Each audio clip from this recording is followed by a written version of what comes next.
Hi guys. Hai sahabat online. So aku nak record. Aku nak record my live update. Sekarang hari ni berapa bulan ni? 20 ke 21 bulan Mac 2025. Aku dah berhenti kerja dekat sekolah renang tu.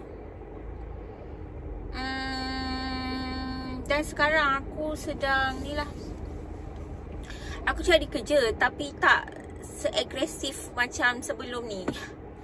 Bulan-bulan lepas aku agresif cari kerja. Bulan ni aku tak agresif. Aku tak pasti sebab mungkin aku fikir aku nak fokus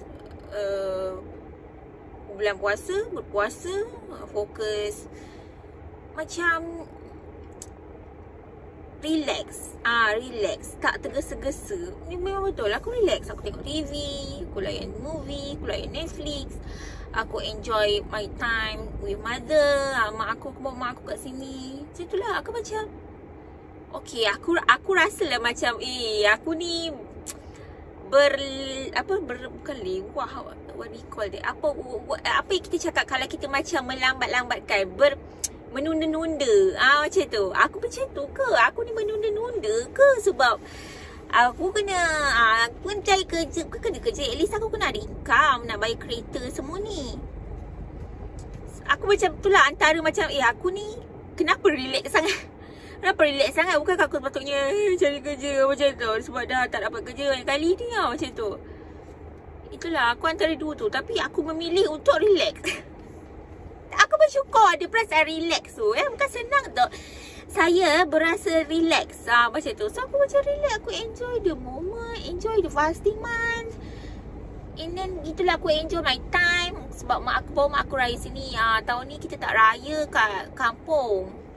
Okay, kita raya dekat sini. Memanglah raya kat kampung tu best. Best kalau ada kakak-kakak yang lain pun balik.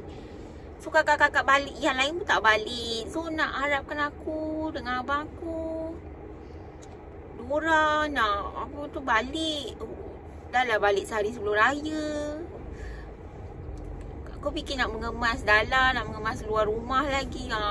Diorang pula tu memang penat ya. Jadi macam okey lah, tak stres sebab mengemas tu kat sini kan, rumah sewa sendiri. Tapi yang bestnya mestilah balik kampung, dapat raya kakak. Okay, not this year, next year insyaAllah kan.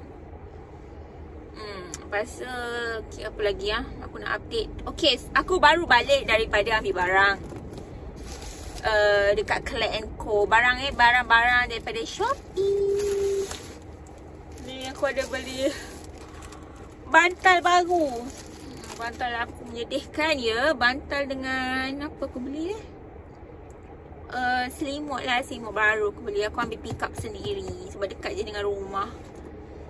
So itu sajalah update-nya pada ni alhamdulillah kita dah sampai ke 10 Ramadan. Ya. Dan aku macam aku dah hari ni aku rasa low mood. Sebab that's why aku buat video. Sebab aku macam nak membuat sesuatu yang produktif. Aku nak buat sesuatu yang produktif. Buat satu benda yang macam aku nak buat something macam tu.